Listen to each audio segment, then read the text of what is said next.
A single spark leapt from a candelabra and raced across the altar cloth like a living thing. In an instant, white lace erupted in orange tongues, swirling petals of silk into the choking heat. The stained glass windows groaned, then exploded shards of ruby and sapphire raining down in molten arcs. Through the smoke, the bride's screams sliced the air, a sound of pure terror and betrayal. From the chaos, Jack Dawson, single father and former fire captain, surged forward, ignoring the blazing pews that threatened to consume him. His jacket caught flame, but he didn't pause. All that mattered was the woman in white, trapped and terrified. As Jack's arms closed around her, the world narrowed to pounding hearts and scorching air. He carried her into the mountain dusk, unaware that this rescue would become both their reckoning and the spark that set their lives ablaze. If that gave you chills, drop a comment below and hit subscribe so you don't miss part 2 of Eleanor and Jack's unforgettable journey. Let us know where you're watching from, and stay tuned for more scenes that will keep you on the edge of your seat. Eleanor. Blake stood alone in the bridal suite, surrounded by mountains of peonies, roses, and orchids, flowers imported at her family's expense from 3 different continents. The morning light filtered through French lace curtains, painting her reflection in soft pastels. But the woman staring back at her was a stranger. The gown she wore had been passed down through 4 generations of Blake women. Each stitch represented carefully curated alliances, quietly engineered marriages to secure fortune and status. To Eleanor, it felt less like a wedding dress and more like a shackle one she'd agreed to wear her entire life. At 28, Eleanor knew every detail of her meticulously planned existence. She had been doing piano recitals at age 4, Catharian etiquette classes by 12, and finishing the proper Ivy League degree by 22. Her summer internships at her father's investment firm were less about skill building and more about maintaining the family's image in high society. Even her art history major had been chosen for its genteel connotations, unlikely to intimidate the old money elite. This morning she'd woken in a room the size of a small ballroom, a bedroom she'd barely entered, let alone chosen.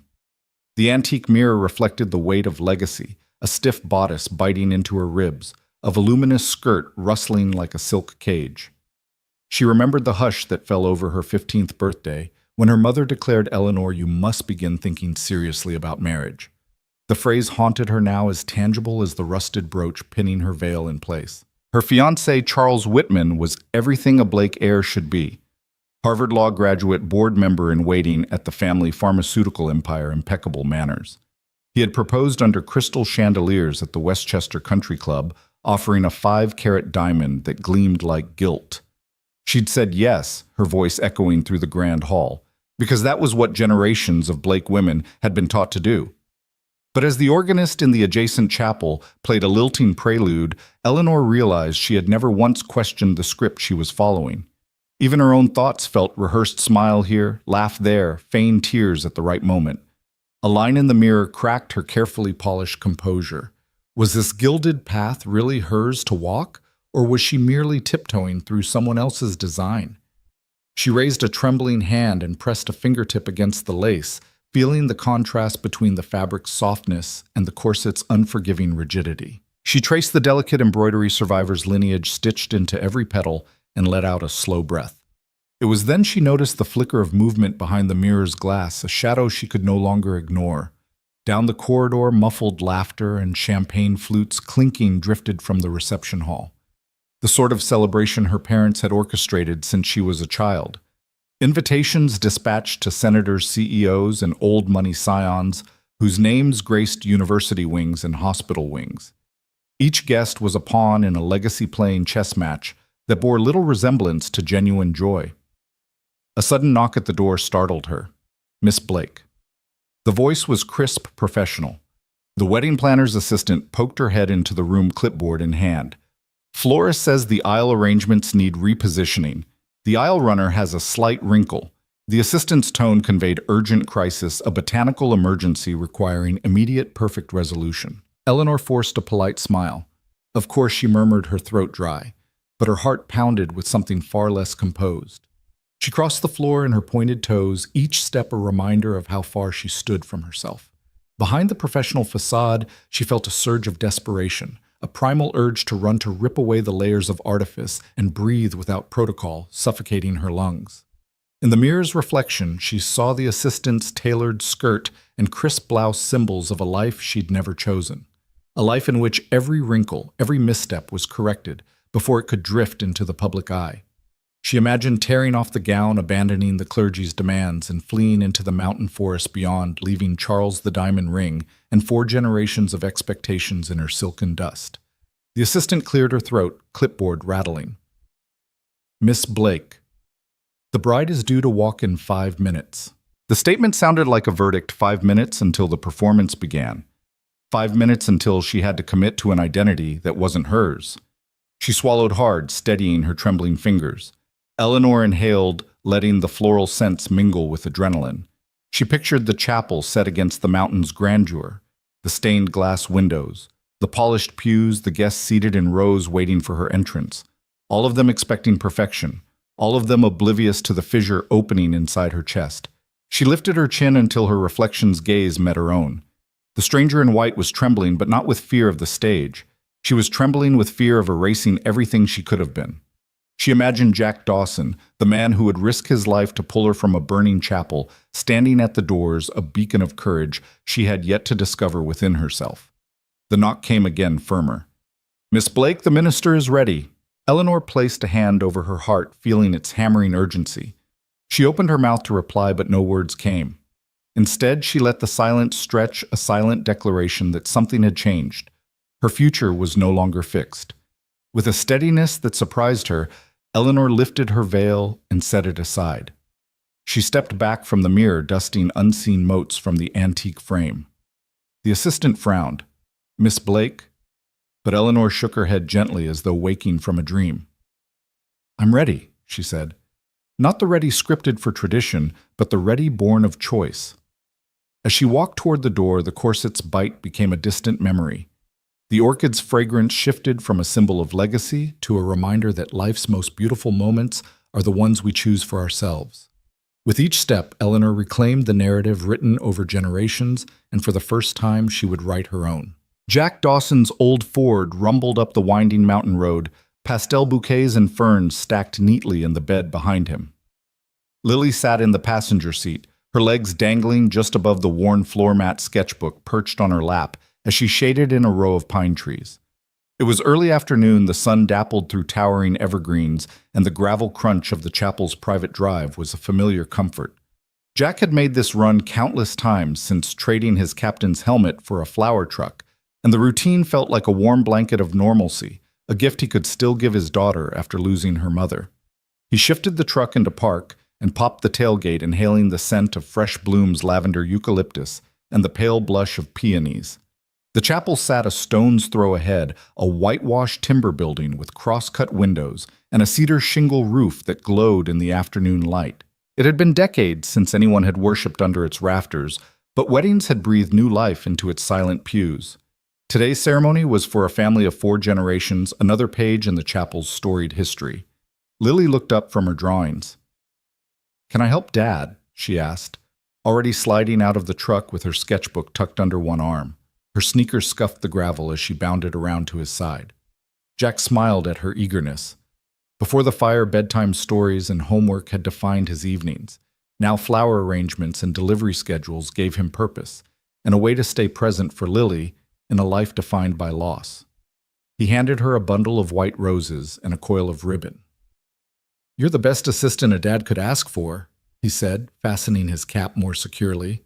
Lily beamed, arranging the roses in a simple glass vase just inside the chapel's entrance. Jack lifted the heavier arrangements, a frame of ferns circled with hydrangeas and dahlias, and carried them to the front row of pews, humming a melody he'd once played on piano before the world had grown too heavy. The chapel door was slightly ajar, and Jack paused to push it open the rest of the way. A hush of dust motes drifted through the beam of sunlight, dancing like tiny angels. Everything looked as it should, the wooden aisle runner, the white aisle chairs, the flower girl's petals lined up like pearls waiting to be scattered. He checked his watch, 15 minutes until guest arrival, and allowed himself a moment of satisfaction. Despite dinner rushes and endless paperwork, he was proud of this small business he'd built, Mitchell's Mobile Flowers, where each bouquet came with a side of kindness and reliability. Lily stepped out to adjust a spray of baby's breath, and Jack turned to lift another arrangement, when a crackle broke the calm. Like a distant branch snapping underfoot, it registered first in his chest, an echo from a life he'd tried to leave behind. His veteran's ears spiked at the wrong sound, then a louder pop, more insistent, as if wood and glass were colliding in protest. Dad Lily called pencil stilling on her sketchbook page. She looked to the windows where sunbeams should have streamed in unhindered. Instead, there was a flicker, an orange glow that washed across the whitewashed walls. Jack's heart lurched. He set the vase down with a clatter that sounded too loud in the hush. "Stay here," he said, voice tight but controlled as he strode back to the door. Flames licked at the rafters near the altar, tendrils of smoke curling around pews and drifting toward the back. They weren't supposed to be in here. Wiring had been redone just last week. Weddings weren't supposed to end in disaster. Lily backed away to eyes wide, clutching her sketchbook to her chest. Jack turned to her, the ribbons in his hairbrush trembling as he knelt to meet her gaze. "I've got you," he said, voice steady but urgent. "Go to the truck. Lock the doors, call 911, and wait for me there." She hesitated only a heartbeat before slipping past him, small feet pounding out the chapel doors onto the sunlit lawn. Jack inhaled, tasting smoke and fear. His jacket, once crisp and bright, was already streaking with soot. Memories of his captain's uniform pressed in the pager, crackling to life, the roar of sirens, the precision of every drill. He'd promised himself he'd never have to face that terror again. But the chapel's flames didn't care about promises. He dashed down the center aisle, pushing through a cloud of ashes. The altar was engulfed orange ribbons of fire, dancing among the hymnals and the carved lectern. Jack's boots scuffed the wooden floor, and every step pounded like a drumbeat of survival. He reached the first pew, where a toppled frame blocked the bride's path. Here, Eleanor Blake, glittering in her heirloom gown, was pinned. One arm trapped under a snapped beam, her face pale and frantic. She twisted, tears streaking her cheeks, and tried to push the pew away. Flames crawled up the hymnbook rack behind her, sparks drifting like falling stars. Jack's blood pounded, not with panic, but with purpose. He slipped off his jacket and laid it over her head to shield her from heat and embers. "Hold on!" he shouted, voice echoing through the chapel's rafters. "I've got you!" He braced himself against the pew-dampened cloth, slipped under his shoulder for grip, and with one heave rolled the wood free. Eleanor's cry of relief was muffled but fierce as Jack bent to free her arm, wincing at the blistering heat. He moved fast, every muscle honed by years of rescue missions. He hoisted her to his shoulder in the fireman's carry, an instinct as reflexive as breathing, and navigated the burning walkway. Red embers spattered at his heels as he stepped onto the chapel's threshold, dragging Eleanor into the afternoon light. He lay her down gently on the dewy grass, smoke curling around their silhouettes, and whipped out his phone. Lily's frantic dialing illuminated the screen as Jack cradled Eleanor, checking for burns, listening for shallow breaths. As Lily's voice crackled through the speaker, "They're on their way, Dad!" Jack pressed a clean hand to Eleanor's shoulder, soot smudging her lace. She looked up, eyes wide with shock, not fear. In that look, Jack saw more than a bride saved from flame. He saw a woman awakening to a life she hadn't chosen, and a father proving that even when life burns you down, you can rise again. Jack rose to his feet, scanning the chapel, as distant wails of sirens drew nearer. The white petals scattered across the grass, untouched by ceremony or tradition, now glowed with a new promise that sometimes when the world ignites around you, heroism and hope can be reborn from the ashes of expectation. Jack inhaled a lungful of acrid smoke as he slammed through the chapel doors, the frame groaning beneath his shoulder. His uniform, once crisp and clean, was now smeared with dust, soot, and an unwelcome sting of embers. The roar of the fire hit him like a freight train, heat rolling out in waves that made his skin crawl. He blinked against the black veil of smoke and the hot ash that floated through the air like sinister snowflakes. For a heartbeat, the sanctuary he'd known, soft hymns, stained glass, glowing in peaceful colors, was gone, replaced by a hell of crackling wood and flickering shadows. His boots crunched over half-melted hymnals and splintered pew ends. Flames licked along the sides of carved oaken benches, sending rivulets of fire snaking down toward the aisle runner. The rich scent of burning cedar assaulted Jack's senses, a reminder of the fire that had claimed his wife's life, a memory he'd tried to bury in every corner of this mountain town. But memories were nothing in the face of danger. He had a job: find the bride and get her out. He dropped to one knee beside the first overturned pew where a half-burnt guest program smoldered. The firelight revealed Eleanor Blake's silhouette slumped beneath the wreckage, her white gown already flecked with soot and ash. She looked as if she'd been carved from marble, pale, statuesque, yet trembling in a frozen hush of terror. Jack's heart constricted at the sight, but he refused to think about his own burned-out hopes or the daughter waiting in the truck. Right now, there was only Eleanor. "Miss Blake," he called, voice rough from smoke but loud enough to cut through the roar. He pushed forward, dropping his jacket to protect her from cascading embers. The fabric crackled as he spread it over her head and shoulders, a makeshift shield against the inferno. Eleanor flinched, her eyes blinking open wide and terrified, as though she'd been drowning in darkness. She tried to lift herself, but the beam's weight pinned her arm against the floor. Jack heaved at the pew's fractured edge, bracing his foot against a pew leg and pulling backward with every ounce of strength he'd honed during a decade of fire rescue. He could feel the wood give beneath his hands a groan of surrender that echoed through the chapel's charred rafters. With a final tug, the bench slid free, and Eleanor tumbled into Jack's waiting arms. He gripped her waist, pressing her close so the heat of his own body could ward off the chill of shock that hung around her bones. A wall of flame threatened to cut off his path, but Jack didn't hesitate. He pivoted on his heel and sprinted toward the exit, knees bending to absorb the uneven floor. Smoke stung his eyes and pooled in the back of his throat, each breath a battle. He extended one arm over Eleanor's head, guiding her through the haze, while the other secured her waist. The chapel seemed to move in slow motion, flames dancing along pews, embers drifting like angry fireflies. Eleanor's frightened gaze locked on his back. She reached up, twisting the charred cloth of his jacket in her small hand. Jack's mind switched to autopilot. Count the steps, he told himself, step 1, step 2, step 3, until the double doors loomed ahead. He could feel the heat intensifying, as though the entire building were a furnace intent on consuming everything in its path. He pitched forward, bracing against the doorframe as he thrust Eleanor outside. The sudden rush of cold mountain air felt like salvation, cutting through the smoke and clearing his lungs. He laid her carefully on the dew-kissed grass, the late afternoon sun, a welcome light after the darkness of flame and ash. Eleanor coughed, her chest heaving as she fought to clear her lungs of smoke. Jack pressed a hand to her shoulder, eyes scanning her for injuries, a burned cheek, bruised ribs, anything more serious than shock. She looked at him, the silver-inlaid stones of her necklace glinting in the dying light. "Thank you," she rasped, voice barely a whisper, as though medical care was secondary to the simple fact she was alive. Jack nodded, heart pounding so hard he felt it in his throat.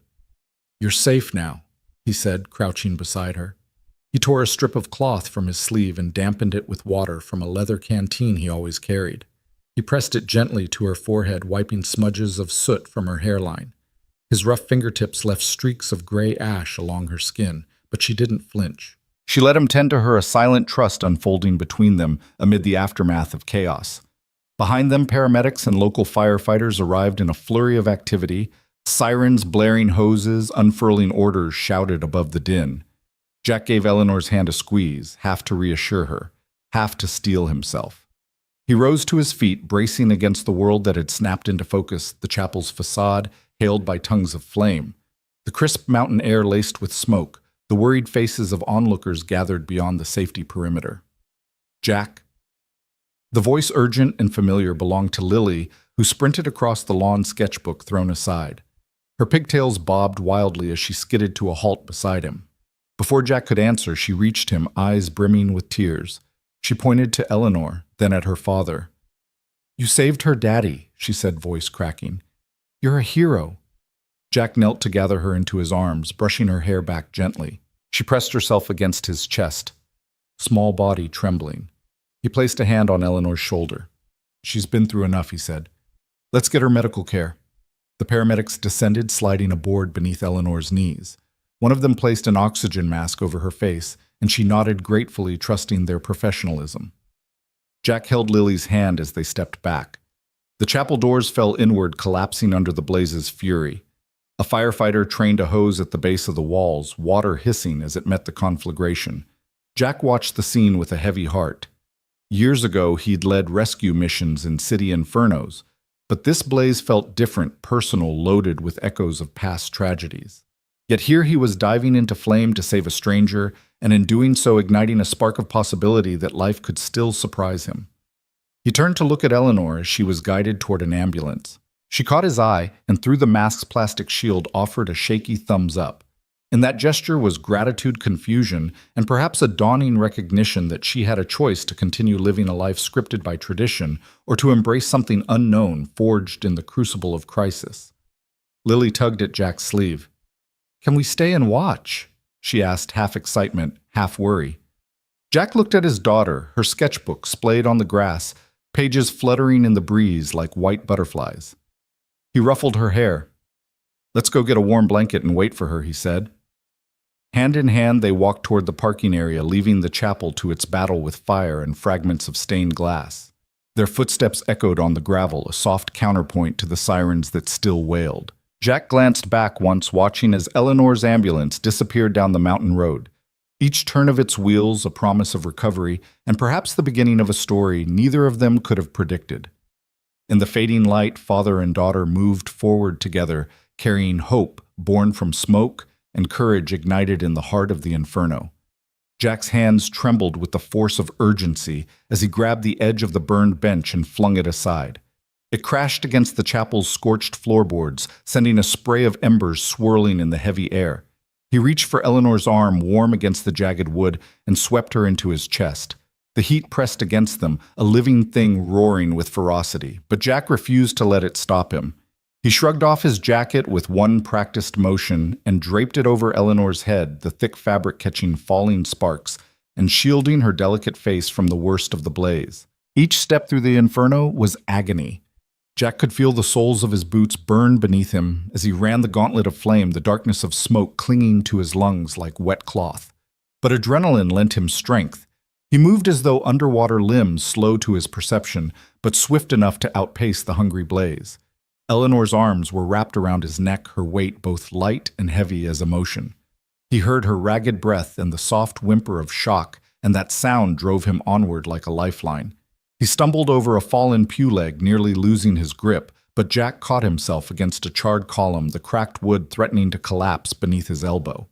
He paused for a breath, the smoke so thick he could taste ash on his tongue. Then he counted his steps, 1, 2, 3, until the chapel doors were within reach. The world behind him was a furnace. Ahead lay salvation. He burst through the doorway in a spray of sparks, the cool mountain air slamming into him like a wave. The sudden chill made him gasp, and Eleanor's head lolled back, her curls billowing around the jacket he'd wrapped around her. Outside sunlight cut through drifting smoke, painting the grass in harsh contrast to the flames that still licked the chapel's eaves. Jack lowered Eleanor gently onto the damp grass and knelt beside her, pressing a fist to his chest, as though steadying a wild drumbeat. "Breathe," he urged, his voice hoarse but firm, as he peeled the jacket away from Eleanor's face.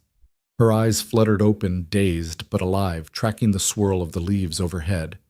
Jack brushed soot from her forehead, with the pad of his thumb, careful not to disturb the lace that clung to her shoulders. "You're safe," he said, though neither of them believed it until the world outside felt undeniably real. The scent of pine and earth, the distant echo of sirens, and the gentle rush of wind through the trees. Eleanor coughed a wet, rattling sound, and Jack reached for his canteen, pressing the spout to her lips. She drank greedily, head lolling back as water trickled down her chin.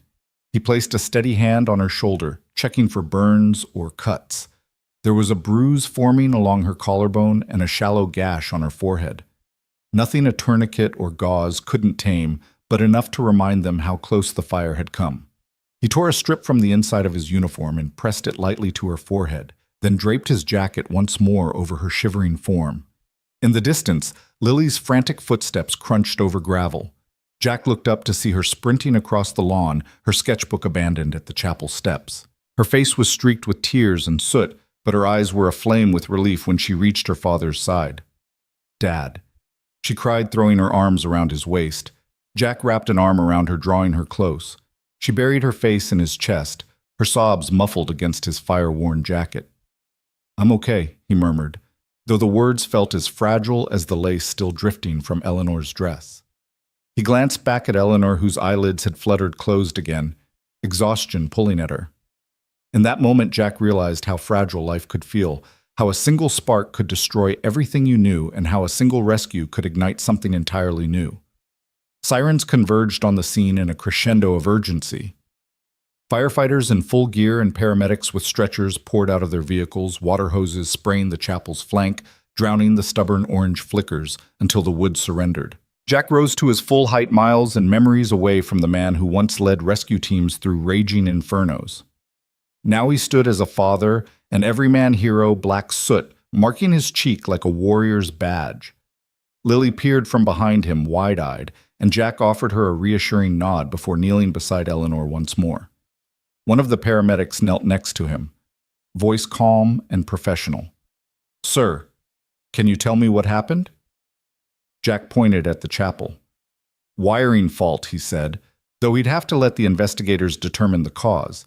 "She was trapped under that pew," he added, gesturing where the charred beam lay. The paramedic nodded and flashed a gentle smile. "We've got her," she said.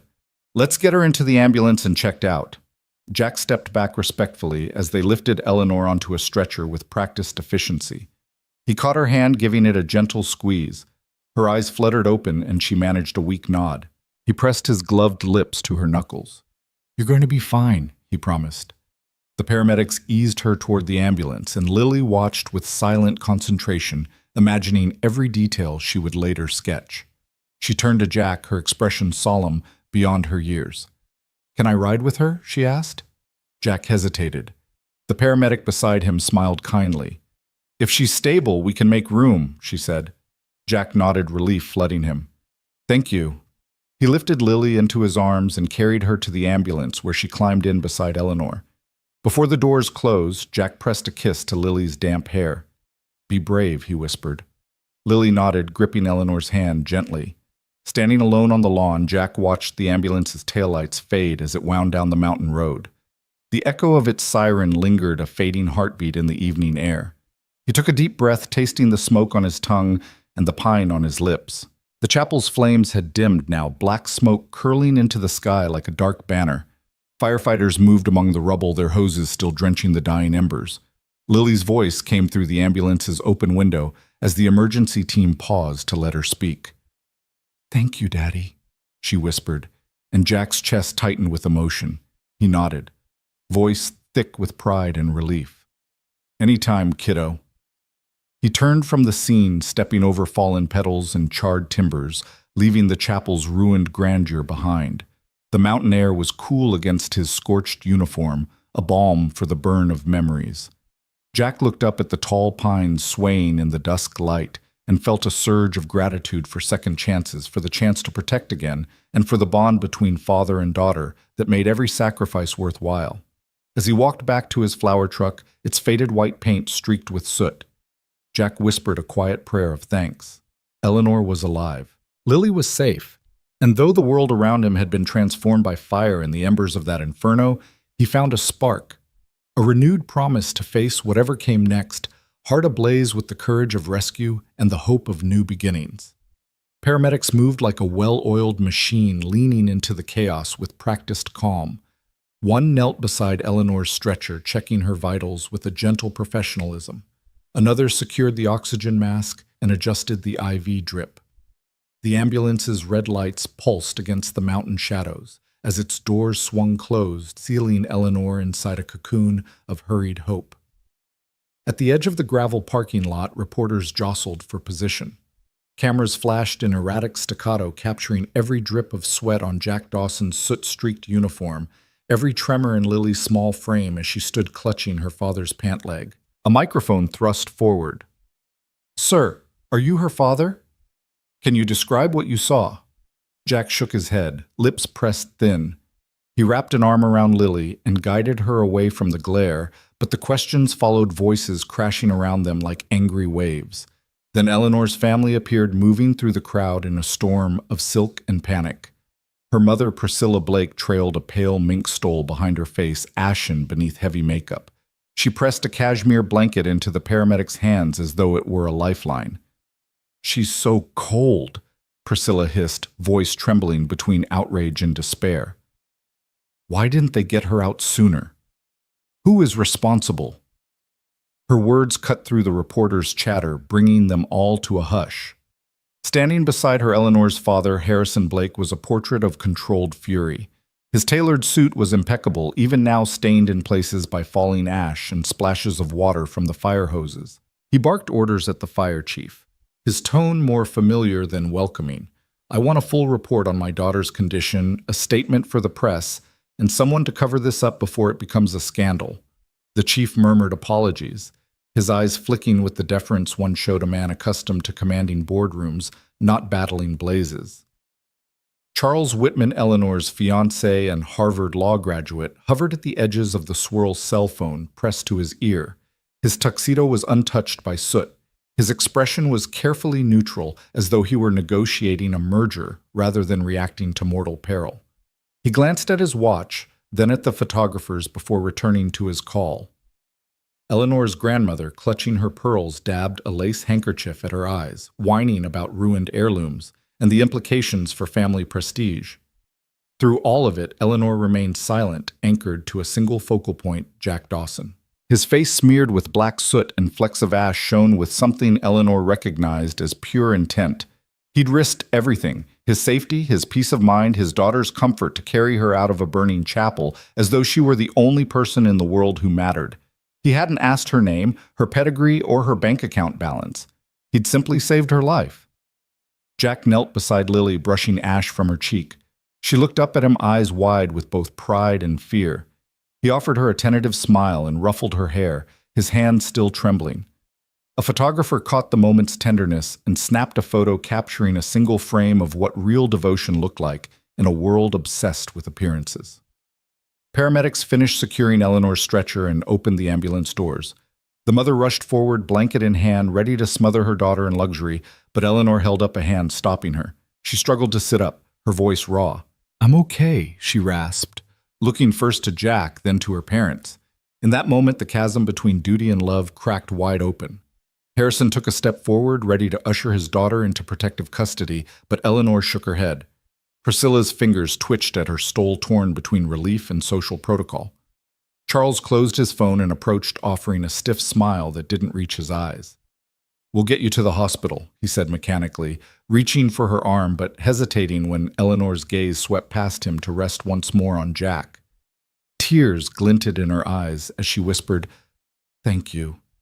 It wasn't meant for Charles or her parents or the paramedics. It was meant for Jack, whose jacket she clutched like a lifeline. Lily saw it too, her small face lighting up with the certainty that her father wasn't just a delivery driver, he was a hero. Jack rose slowly, meeting Eleanor's eyes with a nod that said everything words could not. He tipped his cap to her parents in a silent show of respect before turning to Lily. "Let's go home," he said, voice steady but soft. Lily slid her hand into his, and they began to walk away from the tableau of silk and flashing cameras, leaving behind a world in which prestige had nearly cost a life, and stepping toward a world defined by genuine courage and the unspoken bond between rescuer and rescued. Eleanor sat on the edge of the ambulance stretcher, jacket bunched beneath her like a shield as the paramedic pressed a blood pressure cuff around her arm. The sun had dipped low behind the pines, and the rushing echo of carbon monoxide-tinged air still throbbed in her lungs. A young doctor knelt beside her, stethoscope poised. "You need to go to the hospital," he said, voice calm but insistent. "Smoke inhalation can be deceptive. Complications can arise hours from now. It's protocol." Eleanor closed her eyes, thinking of the antiseptic smell of the Blake family estate's grand hallway, the way her mother's pearls had clicked against marble floors as she paced. She imagined the sterile white of some distant ER, the whispering nurses, the prying questions about insurance and bed assignments and press releases. Slowly, she shook her head. Lily's small hand slipped into hers. Her daughter's fingers were warm and real, a tether to this unvarnished world of pine-scented air and honest danger. "I'm not going to the hospital," Eleanor whispered, lifting her gaze to the doctor's worried eyes. "I need to breathe the air that saved me." Her voice trembled, but carried a steel she'd never heard in herself before. The doctor exchanged a glance with the paramedic, as though weighing the urge to argue against the trauma he'd just witnessed. Finally, he nodded. "All right," he said, clipping the cuff. "But promise me you'll monitor yourself. Any dizziness or chest pain, you head straight in." Eleanor let out a breath. Jack was waiting outside, leaning against his battered Ford pickup, soot and ash thinning out the pastel paint on the hood. Lily sat perched on the passenger side door, sketchbook abandoned and legs swinging freely. The truck's scent oil leather fresh-cut flowers wafted through the open ambulance door. Eleanor imagined sliding into that worn bench seat, pressing her back against the cool metal and letting the wind in her face chase away the last embers in her lungs. Her mother hurried forward in a rush of silk and pearls, clutching Priscilla Blake's ever-ready velvet cape against the night chill. "Eleanor, sweetheart, you can't," Priscilla began, voice high and tight. Eleanor stood, ignoring the stiffness in her injured arm. "Please," she said gently but firmly, "let me decide." Her mother's eyes brimmed with shock and something like betrayal. Harrison Blake stepped in, arms crossed, brow furrowed.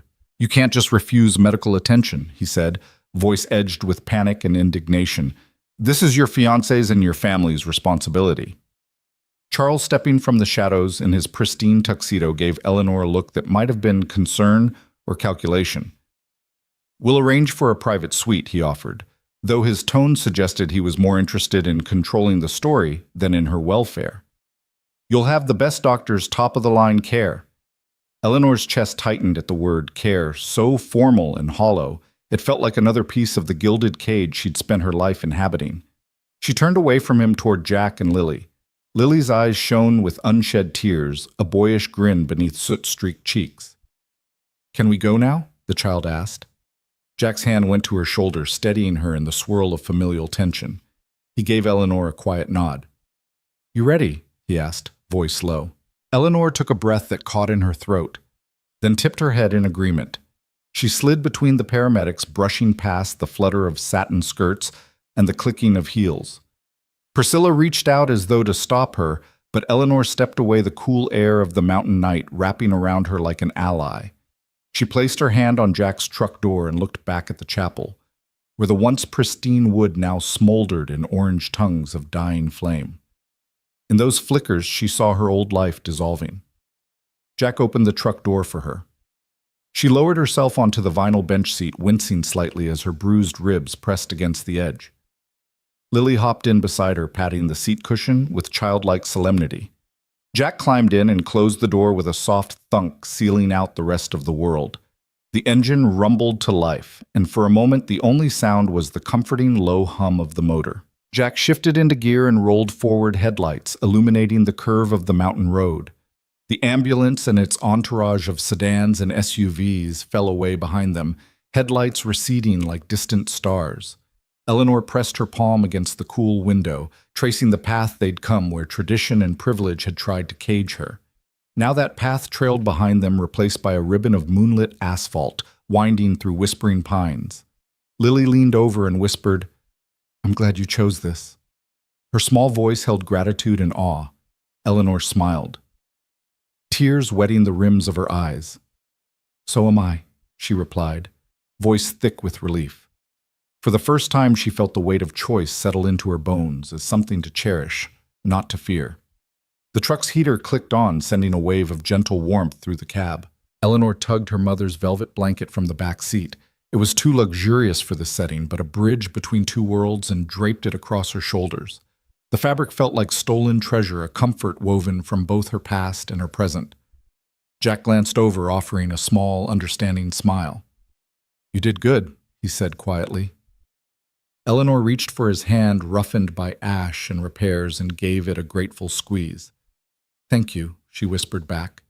Lily curled against the seat, the sketchbook forgotten at her feet, as though the moment demanded full attention, not the distraction of pencils and paper.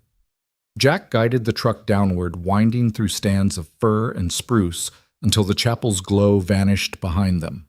They passed the little market where he'd once stopped for coffee, the school Lily would attend tomorrow, and the bridge where they'd shared so many family picnics. Each landmark felt new in its ordinariness, transformed by Eleanor's radical decision. "Where to now?" Jack asked, voice gentle. Eleanor rested her head against the window, watching the moonlight dance through the trees. Home, she said after a moment, wherever and however we choose to make it. The promise in her tone was soft but unwavering. Jack nodded, understanding she meant not just his cabin at the end of Spruce Lane, but a home built on autonomy and the shared thrill of the unknown. As they turned toward the cabin road, Jack flicked on the radio and a soft country ballad drifted from the speakers. Lily hummed along the melody, weaving itself into the night air. Eleanor closed her eyes and let the music wash over her each note, a reminder that life's sweetest moments often arrived after the fiercest fires. Behind them, the world they'd left of silk and ceremony and carefully scripted lives grew smaller by the mile. Ahead lay the promise of authenticity, a life where choices were hers to make, consequences hers to face, and every breath a testament to her newfound freedom. In the glow of the dashboard lights, Eleanor felt the cage fall away, and for the first time in her 28 years, she discovered the uncharted territory of her true self. The headlights swept over Jack's cabin, just as the moon slipped behind a bank of clouds. Eleanor watched the familiar silhouette, its low roofline settling among wildflower meadows, untended by corporate gardeners, fill her windshield. Jack parked beside the flower truck, the gravel crunching under his tires, and switched off the engine. The world fell into soft silence, broken only by the distant rustle of wind through pine needles. Lily sprang from the passenger seat, her mismatched slippers skidding in the gravel. "Come on," she called over her shoulder, scurrying up the porch stairs. Jack helped Eleanor out of the truck, offering his arm to steady her as she navigated the rough-hewn boards. The cabin door stood ajar, light spilling out like a warm invitation. Inside the living room was awash in amber glow from a single lamp. A woven rag rug lay before a stone hearth, its hearth tools neatly arranged beside a stack of split firewood. Eleanor inhaled the scent of pine smoke brewing stew, and something sweet she couldn't place. Lily dashed to one corner and whisked a fleece robe from a peg near the coat rack. "These are Mommy's old pajamas," she explained, draping the soft flannel around Eleanor's shoulders. "They're big, but you look cozy." Eleanor let the fabric envelop her, its worn softness, a far cry from the French silk and lace she'd shed, and felt a curious flutter of comfort. She followed Lily toward the kitchen where a pot simmered on the stove. Jack stood at the counter stirring a wooden spoon through a thick mix of vegetables and broth. He glanced up and offered her a small, honest smile.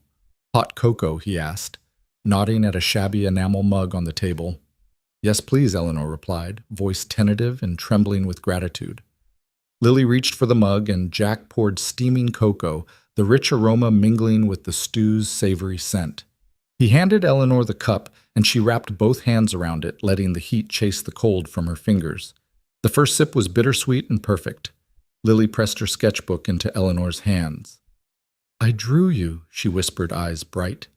Eleanor knelt to see the page, a cabin framed by mountains, a flower truck in the drive, and two stick figures, Jack waving, Lily hugging an oversized teddy bear. "It's beautiful," Eleanor said, brushing a tear from her cheek. Lily beamed and returned to her wildflowers. Jack set two mismatched bowls on the table and ladled the stew into them. He slid a plate of thick, crusty bread off a cooling rack, its aroma yeasty and warm. Eleanor took a seat across from him, the pillows on her chair rough but welcoming.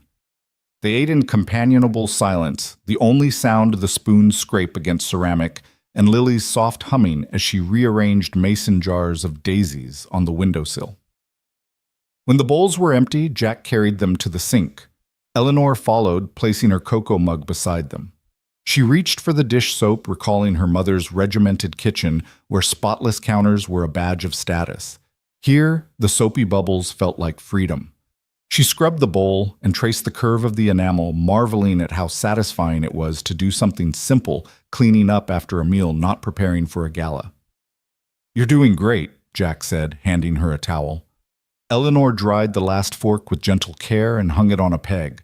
A draft whispered through a crack in the window frame, carrying the scent of meadow grass and distant rain. She closed the window latch, smiling at the way the cabin seemed to come alive with every sound and scent, as if celebrating her presence rather than scrutinizing it. Lily scampered down the hallway, followed by a squawk. Two rescued finches fluttered between the slats of an open aviary, Jack's afternoon project. He'd told Eleanor, though, she'd never imagined a birdcage in a fire captain's home. Lily cradled a small wooden box and set it beside the cage. Their wings were broken, she explained, lank hair brushing her forehead. But they're getting better. One finch hopped to Eleanor's outstretched finger, and she gasped as it pecked gently at the grain. They trust you, Lily said proudly. Eleanor laughed, a soft sound she realized she hadn't used in weeks. She picked up the second bird, feeling its tiny heartbeat against her palm. Jack watched from the kitchen doorway, pride and something warmer in his gaze. Eleanor lowered the bird back into its home and closed the door, the finch's chirps filling the quiet room. It's late, Jack said, glancing at the clock over the stove. You probably need to rest.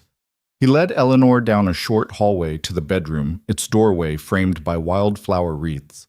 The room was small. 2 beds, a single dresser, and a window overlooking the meadows, moonlight glinting on dew-laced petals. Lily slid onto the bed opposite Eleanor, hugging a fat stuffed bear. Night-night, she said, stifling a yawn. Eleanor settled beneath a quilt hand-stitched from scraps of forgotten clothing, bits of denim flannel, and cabin scarves that whispered of past winters. The quilt she'd slept under at the Blake estate had been silk and satin, stiff and cold to the touch. Here she felt the hand of every stitch, the pull of every seam, and knew the labor of love that had gone into it. Jack tucked Lily in and kissed her forehead. Then he turned to Eleanor and hesitated as though uncertain what to do next. Eleanor patted the empty space on the bed beside Lily. May I? She asked softly. Jack smiled and sat, the wood slats creaking beneath his weight. He lay one arm across the quilt, close but respectful of Eleanor's space. For a long moment they just sat, listening to the night's orchestra, soft drafts in the walls, the distant cry of an owl. Lily's gentle breathing. Eleanor thought of the chapel's flames, the panic in her chest, and the radical decision to choose this life. Now that she was here, she realized how much she'd missed the absence of prying eyes, the absence of expectation, the absence of pretense. I can't remember the last time I slept through the night, Eleanor admitted, voice a whisper in the hush. Jack nodded. The first few nights in this cabin I woke every hour thinking I heard alarms or cries for help. Took me a while to remember I wasn't at the station anymore. He ran a hand through his hair, ash still clinging to dark strands. I still check on Lily sometimes, even though I know she's right there in bed. Eleanor's gaze lifted to his profile, soft in the lamplight. Thank you for tonight, she said, voice thick. For everything. He turned to her, surprise and kindness mingling in his eyes. You're welcome, he replied quietly. I'm just glad you're safe. Behind them, Lily stirred and mumbled in her sleep. The finite boundaries of their new home felt at once comforting and infinite, 4 walls that contained them, and wild meadows that invited them to explore. Eleanor realized she no longer craved the gilded cages of her past. Here, every moment held genuine risk and honest reward. Every mundane act, washing dishes, feeding birds, patching quilts, was a ritual of choice, not obligation. Jack rose, placing a gentle hand on Eleanor's shoulder. Get some rest, he murmured. We'll talk more in the morning. He stepped to the door and paused, offering her a final reassuring smile before slipping into the hallway and down the stairs. Left alone, Eleanor pulled the quilt up to her chin and settled deeper into the bed. Lily's breathing was steady now, her small frame curled like a question mark under layers of blankets. Eleanor closed her eyes, the cabin's warmth and whispered sounds lulling her toward sleep. For the first time in her life, she didn't dread what tomorrow might bring. Instead, she felt calm certainty that whatever came next, she would face it on her own terms, and with allies who valued her for who she truly was. The quilt's patchwork pressed gently against her cheek, a tapestry of choice and chance stitched into a whole. Eleanor exhaled, the night's hush folding around her like a promise. Home was not a place of perfection, but a space where one could breathe freely, laugh without an audience, and grow in the company of those who welcomed every aspect of her imperfect humanity. As sleep claimed her, the wildflower meadows outside whispered of new beginnings yet to bloom. The sun climbed higher each morning, painting Jack's cabin in golden hues that became Eleanor's new alarm clock. Instead of the Blake estate's rigid schedule, her days began with the hum of cicadas and the soft creak of Jack's ancient kitchen door. On her first morning at the town library, Eleanor discovered the world was bigger and smaller than she'd ever known. She'd arrived in stiletto heels and a satin gown, Now she slipped into sensible loafers and faded jeans, her hair pulled back in a loose ponytail. The librarian, Mrs. Henderson, greeted her with a knowing smile. "Ready for your first shift, Miss Blake." Eleanor supplied, feeling a flush as the name felt both foreign and familiar. "Just call yourself Ellie." Mrs. Henderson said, her voice a warm invitation. "We start by shelving returned books and help with computer queries. No suit required." Shelving books proved surprisingly satisfying. Eleanor ran her fingers along spines of Dickens and Du Maurier, drilling in Dewey Decimal numbers like a code she'd never cracked before. Each correct placement felt like unlocking a miniature triumph. A regular patron, Mr. Thompson, ambled up with a stack of local history tomes. "Mind showing me how to search this archive?" he asked, tapping his cane. Eleanor tapped the keyboard, then clicked and scrolled. "Type Ridgemont Railways," she coached, pointing at results that unfurled the town's forgotten train lines. Mr. Thompson's eyes lit. "My father worked those rails," he said, voice trembling. "Thank you, young lady." She realized then that knowledge carried weight beyond power. It carried connection. After her shift, Jack handed her the keys to the flower truck for her driving lesson. The truck's faded paint creaked in protest as she eased it onto Spruce Lane. Lily sat beside her, clutching the dash. "Easy, Mom." Lily coached, though Jack wasn't far behind in his own pickup. Eleanor gripped the wheel tight, imagining college boardrooms where decisions had been made for her. Now she steered herself. She shifted into second gear, then rolled down a gentle hill. The engine's purr replaced her racing heartbeat. She navigated the curves, passing fields where wildflowers bowed in the breeze. At the chapel, she stopped smoothly. No crisp valet training required. Lily cheered. "Great job," Jack called over the radio. Eleanor wanted to laugh. Driving became a metaphor for her life. Learn the controls, trust yourself, and keep moving forward. Back at the cabin, meals arrived from scratch. Jack handed her a pile of vegetables and a recipe for ratatouille. Eleanor chopped peppers, unevenly garlic, clenching her knife hand. The air filled with the scent of onions caramelizing. She tossed the mixture into bubbling tomato sauce, stirred with a wooden spoon that felt alive in her grip. When dinner landed on the table, Lily dug in with gusto. Jack raised an eyebrow. "You might have a future as a chef," he said. That night, Eleanor brushed through Lily's hair. Her daughter leaned back, eyes drifting closed. As she braided the strands over the act, felt like stitching together her own unraveling confidence. Lily's small whisper. "Thank you, Mom," echoed in Eleanor's chest like a victory bell. On Thursdays, the library hosted a Tech for Seniors hour. Eleanor guided Mrs. Jenkins through email attachments, then showed Mr. Alvarez how to enlarge text on the screen. Watching their slow but determined mastery, Eleanor felt her heart swell. She realized service was more than a slogan. It was an exchange of respect. Weekends brought more adventures. Jack and Lily taught her to tend the rescued finches. Each bird needed gentle hand feeding and careful cage cleaning. Eleanor knelt beside the aviary heart, fluttering with each bird's chirp. The simple trust between creature and caretaker reminded her that vulnerability could be rewarded with loyalty. One afternoon, Jack invited her to help deliver wedding bouquets to a couple wed in a meadow. Eleanor arranged wildflowers in mason jars, her fingers stained with pollen. The bride, radiant in a simple linen dress, clasped Eleanor's hand and said, "This is perfect. No cameras, no pedigrees, just genuine joy." Eleanor felt tears prick her eyes. In that moment, she understood the difference between performing for applause and creating something that made people feel known. Her evenings settled into peaceful rhythm.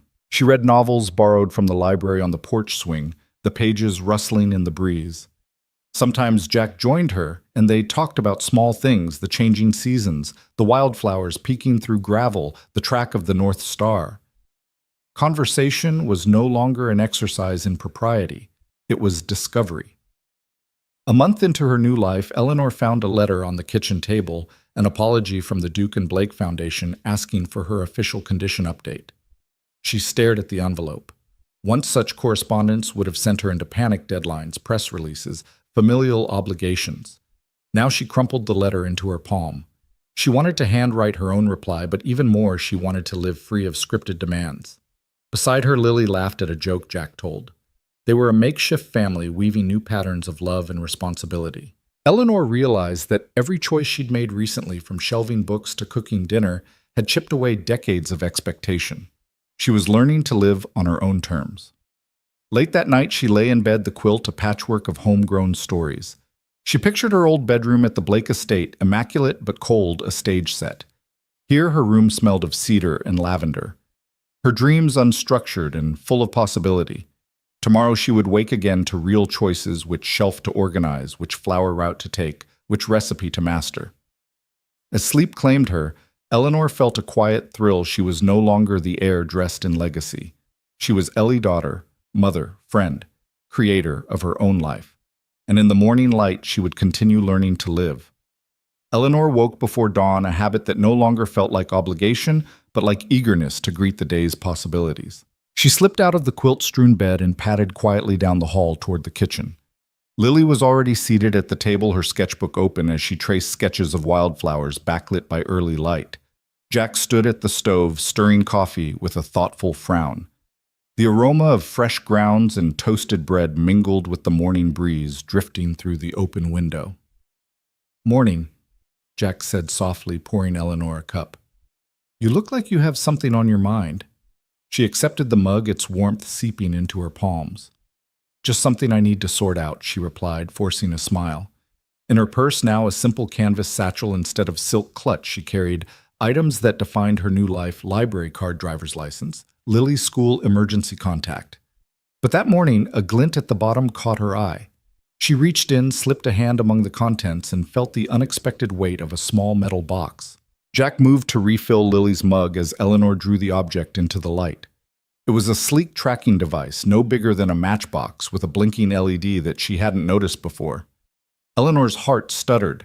This wasn't Jill's old phone tracker or Lily's toy locator. It was professional, too professional to be a safety precaution. She held it up. "Jack, what is this, Jack?" Looked over, surprise flickering across his weariness. "Where'd you find that in here?" Eleanor said, tapping her purse's worn interior. "I thought my bag felt heavier." She twisted the device between her fingers, listening to its faint whir. "It's tracking me." Jack placed his hand on her shoulder, steady and protective. "Let's see who it belongs to." He fetched his phone and used a signal reading app to check its frequency. The screen lit up with coordinates pointing to the Blake Estate's remote server farm, a data center his old firehouse had once been called to when a transformer exploded. Eleanor felt bile rise. "Charles," she said, voice tight. "He must have planted this." They exchanged a look heavy with accusation and betrayal. Jack set the tracking device on the table as Lily watched with widened eyes. "He's monitoring you," Eleanor whispered, tears of disbelief welling. "Everywhere I go." Jack's jaw clenched. "That's illegal." He reached for his keys. "We'll take it to the station, file a report." Eleanor shook her head, mind spinning. "No, Jack. I need to know more first." She recognized the urgency of finding the truth before her life was dictated by fear once again. She grabbed her bag and the tracking device, then ushered Jack and Lily into the flower truck. They drove in silence back up Spruce Lane, past the cabin and the dew-drenched meadows, until they reached the chapel's blackened remains. The early sun revealed charred beams jutting against a gray sky, as though the ruins bore witness to something far darker than an accidental fire. Eleanor's breath caught at the sight. She climbed out and sifted through the ashen floorboards, recalling how she'd escaped hours earlier. With gloved hands, she unearthed a fragment of frayed wire, the kind used in professional-grade arson, to bypass safety triggers. The wire ended in a small junction box fused onto the chapel's old electrical panel. She dug around until she found the box, its screws still warm from the fire's heat. Jack set down Lily's hand, his own gear shedding soot, as he knelt beside Eleanor. "This wasn't an accident," she said, lifting the charred wiring. "He wired it to spark at the exact moment of the ceremony, maximum drama. Minimal witnesses injured." Eleanor's voice trembled not from cold, but from rage. "He intended to scare me into obedience. Or worse." Images flashed through her mind, the 3-second hesitation at the altar, Charles's cold smirk, her parents' frantic choreography as they tried to control every aspect of her life. The realization hit like a punch. Charles wasn't a partner. He was a jailer. She stood wiping ash from her hands on her jeans. He wanted to eliminate my resistance, she said, voice quiet but firm. He thought a near-death experience would keep me in line. Jack placed a steady hand on her arm. You're safe now, he said. But we need to decide what comes next. Eleanor looked at the cabin in the distance, her new sanctuary of choice and consequence.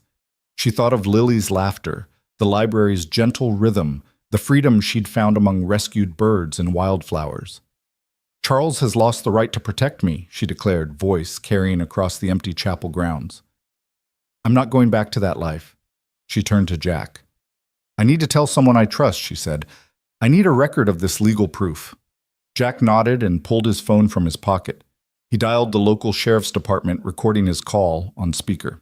As he spoke, explaining the evidence they'd uncovered. The tracking device. The wiring Eleanor's fiancé's controlling behavior. Lily hugged her legs, silent but resolute in her support.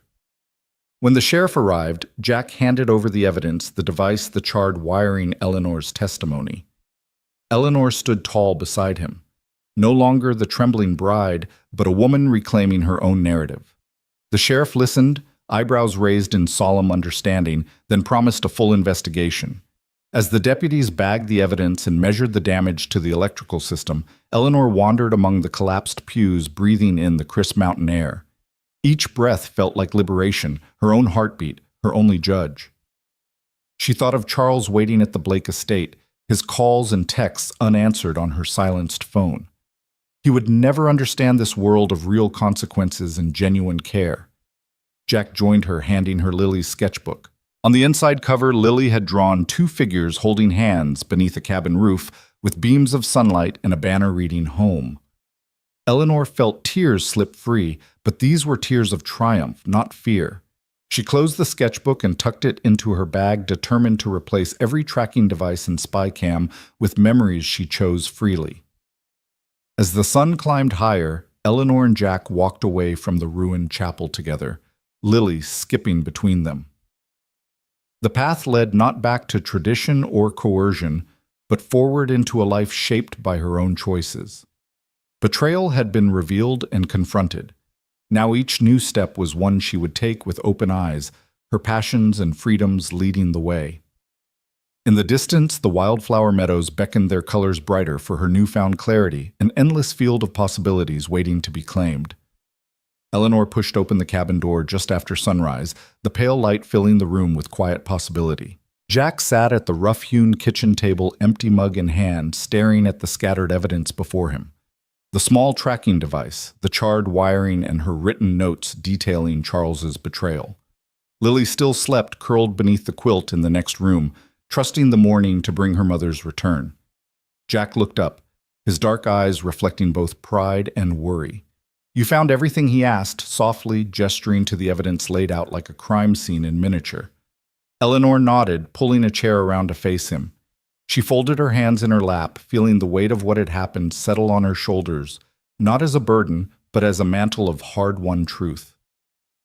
I did, she said, and I talked to the sheriff.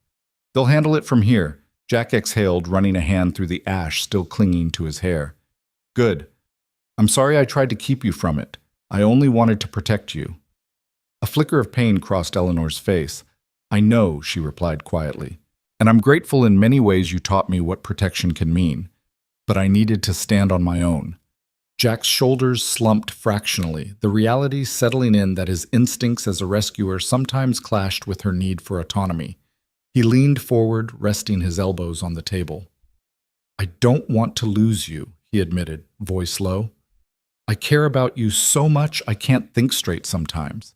Tears threatened to spill, but Eleanor blinked them back. She reached across the table and placed a gentle hand atop his. The contrast was striking her soft fingers against his calloused knuckles. I don't want to lose you either, she said. But love isn't about wrapping someone in cotton wool. I need room to breathe, to make mistakes, to choose my own path, even if that path leads me away from you at times. Jack swallowed hard, the tension in his jaw easing as he acknowledged her truth. You're right, he said, nodding slowly. I've been trying to fight your battles, but sometimes the bravest thing is to let you face them yourself. Eleanor squeezed his hand. Exactly. She paused, eyes flicking to the window where sunlight danced on the wildflower meadow beyond. I'm moving into the apartment above the bakery today. It's closer to the library and I can afford it on my salary. The words felt foreign, yet exhilarating as they passed her lips. Jack's gaze followed hers, picturing the small building with its pastel storefront and the scent of morning bread wafting through open windows. He nodded, a bittersweet smile tugging at his mouth. I think you'll like it there, he said. You deserve a place that's entirely yours. Eleanor stood and began gathering her things, the tracking device, a framed photo of Lily's sketch of the cabin, a small stack of her favorite library novels. Each item represented a shard of her new identity. Jack rose as well, moving to help her. He handed her the photo first. Keep this, he said. No matter where you go, you're part of this family. She hugged him tightly, pressing her cheek against his soot-streaked jacket. And you're part of mine, she whispered. Lily's soft footsteps echoed down the hall, and Jack braced himself as his daughter appeared in her pajamas, rubbing sleep from her eyes. Mom, Lily asked, voice thick with slumber. She clutched the quilt around her shoulders. When she saw Eleanor's packed bag, her eyes widened. Are you leaving? Eleanor knelt, opening her arms. Lily ran into her embrace. I'm not going far, she said, stroking Lily's hair. Just above the bakery so I can work at the library and still tuck you in every night. Lily stuck out her bottom lip. I'll miss you. I'll miss you too, Eleanor promised, planting a kiss on Lily's forehead. But I'll be back to help you with breakfast, I swear. Jack watched his heart both breaking and swelling with pride. He stepped forward, ruffling Lily's hair. You'll make Mommy's place cozy, he said. I might help with some flower arrangements for her windowsill. Lily giggled, wiping her eyes. Okay, Daddy. Eleanor tucked the last novel into her bag and stood. She turned back to Jack, their eyes meeting across the small kitchen table, and she felt the pulse of possibility between them. Thank you for everything, she said. Jack nodded, wiping his hand on a dish towel. Thank you for teaching me when to step back. They embraced one final time, different from the urgency of rescue, and more like the embrace of partners acknowledging each other's strengths and limits. Eleanor pulled away, picked up Lily's hand, and led her to the door. Jack lingered, watching them shoulder to shoulder as they stepped into the crisp morning air. He closed the cabin door behind them and slipped back inside. The silence felt sacred, a pause between what had been and what was to come. He walked to the table and picked up the tracking device, then the wiring fragment tokens of betrayal that had set both of them free. With a decisive flick, he dropped them into the fireplace's cold hearth, imagining the blaze that would never come. Outside, Eleanor and Lily walked arm in arm to the bakery across the lane. Windows glowed with the warm promise of baked bread and new beginnings. Eleanor paused on the stoop, turning once to wave at Jack's cabin silhouetted against the dawn. He waved back, small but steady. In that moment, Eleanor felt the quiet power of standing on her own, the knowledge that love could survive distance, that protection need not suffocate independence, and that every choice she made would be her own. She took Lily's hand and stepped through the door into her new home, ready for a life of her own design. Eleanor had just finished helping Mr. Nguyen navigate the library's new catalog system when she heard a shy voice at her elbow. Miss Ellie. She turned to see Lily standing there, wide-eyed, clutching something rolled in her small fist. The child's mismatched socks peeked out from under a skirt, way too big, and her cheeks still bore remnants of morning cocoa. Eleanor offered her a warm smile. Hey, kiddo, what are you doing here after school? Lily's lower lip quivered. I have something for you. She unfurled a crumpled sheet of paper, the edges smeared with purple crayon. I drew it. Eleanor took it, gently smoothing the creases.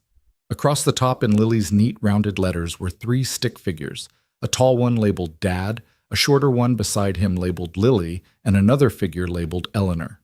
Beneath them the words, Come home, please. Eleanor's heart lurched. Around them the library's hum of quiet conversation and turning pages seemed to fade away. She looked up at Lily, her bright, earnest eyes fixed on Eleanor's face, waiting. The child's plea was simple, but it reverberated through Eleanor's chest like a bell. Come home, her daughter had written. Please. A wave of emotion flooded Eleanor's cheeks. She knelt to Lily's level, brushing a stray curl from the girl's forehead. "Oh, honey," she whispered, voice thick. "This is beautiful." She folded Lily into a gentle embrace, her arms tight around the small frame. Lily buried her face against Eleanor's shoulder, nodding into the softness of Eleanor's sweater. Nearby, a few patrons glanced over Mrs. Henderson behind the desk, offered a sympathetic smile recognizing the moment's tenderness. Eleanor pulled back and took a steadying breath. "Thank you for this," she said, smoothing Lily's hair. "It means more than you know." Lily wiped her tears with the back of her hand and gripped Eleanor's hand with determination. "I miss you here," she said. "And Dad misses you too." Eleanor's eyes fell to the sketch, to the simple names and shapes that captured a family's essence better than any photograph or formal portrait ever could. Eleanor rose, lifting Lily into her arms. "Let's go get some ice cream," she suggested, brushing away the last of her tears with a quick blink.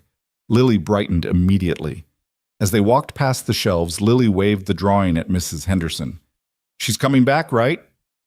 The librarian called out, voice gentle. Eleanor offered a nod and a grateful smile. "I'll definitely be here," she promised. Outside, the afternoon air was crisp, the sky brushed with the soft pastels of early evening. Eleanor held Lily's hand as they crossed the street to Rosie's Creamery, the little shop with the hand-painted sign and the bell that tinkled when you opened the door. They chose 2 scoops of strawberry and waffle cones, and Eleanor watched Lily savor each bite, her freckled nose wrinkling in delight as pink dripped onto her chin. Eleanor let the warmth of the cone seep into her fingers as she thought about the words on that drawing.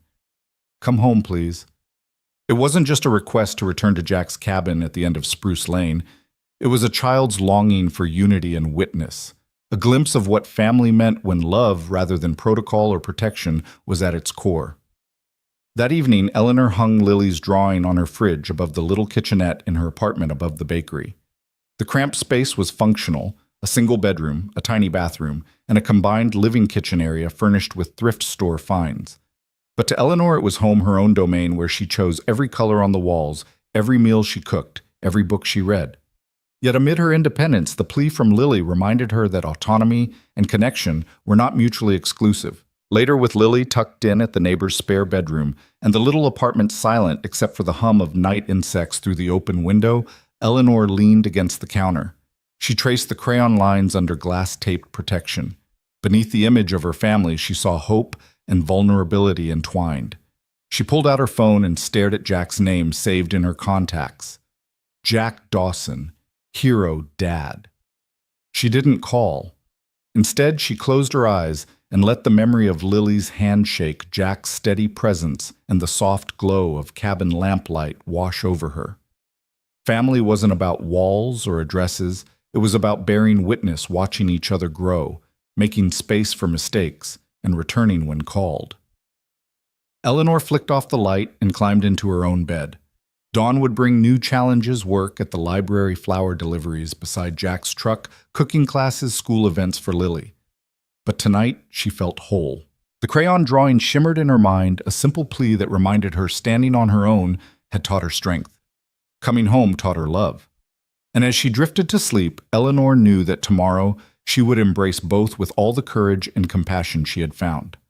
Sunlight streamed through the canopy of maple leaves as Jack navigated the winding stretch of rural road toward Pinehurst Farm.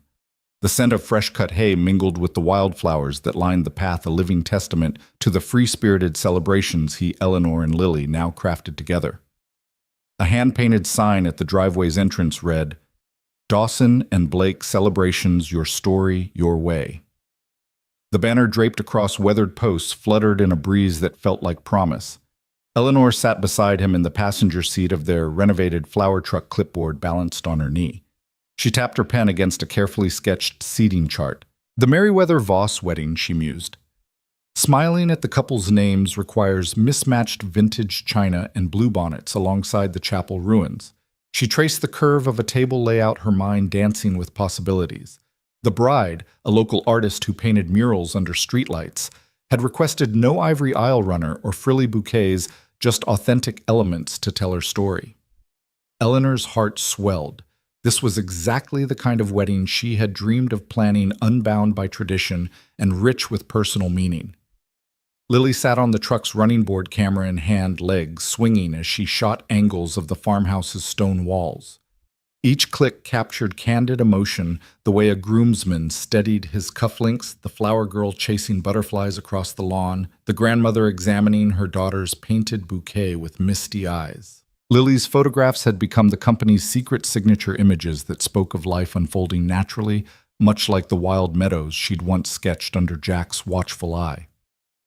They arrived at the barn, its red paint worn by seasons of sun and snow.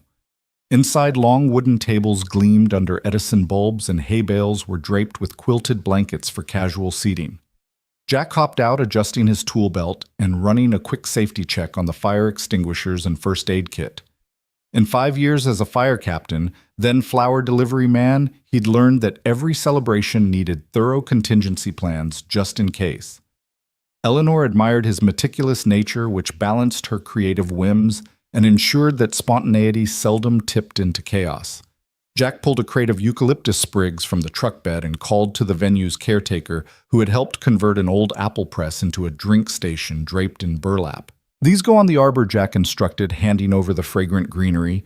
Then he tested the camp lanterns hung above the dance floor, flicking each on and off to confirm the wiring's integrity. His hands moved with practiced ease, leaving no detail unattended.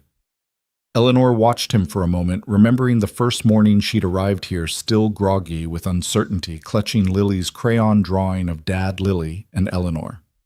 Jack had welcomed them, offering her mismatched pajamas and life's small rituals. Now they stood as equals in a partnership forged through smoke betrayal and reclaimed autonomy. She unlocked the barn doors for the caterers and handed off final vendor payments, her checkbook organized in color-coded sections that would have once impressed any boardroom but now only delighted her clients. Upstairs, Lily crouched on a hay bale, adjusting her lens to capture the barn's rafters strung with lanterns and ribbons that fluttered like dancers. She preferred real moments over staged poses. The shy kiss behind a quilted backdrop, the ring bearer lost in reverie with his stuffed bunny, the tearful hug between a mother and daughter, hearkening back to Eleanor's own journey. Each shot was a testament to Dawson and Blake's ethos, authenticity above all. By mid-afternoon, the Merriweather Voss party began to arrive, friends from art school, local farmers, a few city emigres seeking rustic charm. They greeted Eleanor with genuine warmth, unhurried by formal protocols. Eleanor shepherded them to the refreshment stand where lemonade was served in mason jars and a vintage phonograph played Audrey Hepburn songs. The bride's mother, a floral artist in her own right, marveled at Lily's blooms arranged in milk glass, mismatched to each table's color palette. "Your daughter has an eye," she told Jack. He beamed with fatherly pride. Eleanor slipped away to address a last-minute concern. The cake toppers had arrived slightly off-center. She straightened the hand-carved figures of the bride and groom, ensuring the groom's paint didn't scrape against the frosting. Nearby, the DJ tested the speakers for the first dance. Eleanor overheard him ask if he should start with a classic waltz or something more upbeat. She walked over, gently tapping his shoulder. "They wanted street band jazz, remember?" she reminded him. He grinned and switched to a lively New Orleans brass track, the notes rolling through the barn like sunlight through stained glass. Outside, Jack joined Eleanor and leaned against the barn post. He offered her a tumbler of iced tea, its amber depths cool against their palms. "Feels good, doesn't it?" he said, voice soft with contentment. Eleanor sipped and nodded, watching Lily photograph a giggling group of cousins chasing fireflies in the meadow's edge. "It does," she agreed. "We're building something that matters." She raised her glass in a silent toast. Jack touched her glass with his. "To second chances," he said, recalling the fire that had brought them together and the autonomy Eleanor had fiercely claimed. "And to chosen families." Eleanor's eyes gleamed as she clinked his glass. Lily bounded up, breathless from discovery. "Mom, Dad, come see!" she exclaimed, tugging them toward the old apple orchard behind the barn. Lanterns hung from the branches, illuminating a rustic wooden altar draped in mismatched lace and wildflowers. The Merriweather Voss ceremony was intimate. No grandsire in tails pacing the aisles. No maidens grimly reciting predetermined vows. Instead, the couple spoke freely. promises of creativity, of supporting each other's art, of allowing mistakes with kindness. Eleanor stepped forward to hand the bride a simple wreath of daisies Lily had woven that morning, and Jack stood at her side ready in case someone fainted or the branches overhead decided to rain petals. After the vows, Jack escorted the mother of the bride to a seat near the front row, and Eleanor collected Lily in her arms.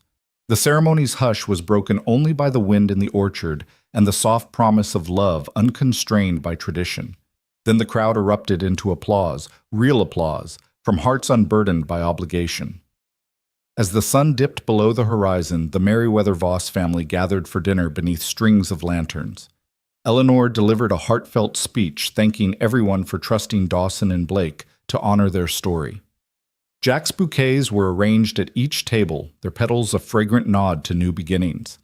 Lily's photographs played on a vintage projector, ghostly images flickering on a barn wall capturing laughter tears and the unguarded moments that made the day unforgettable. When the last guest bid farewell, the three of them lingered amid the nest of chairs and scattered petals.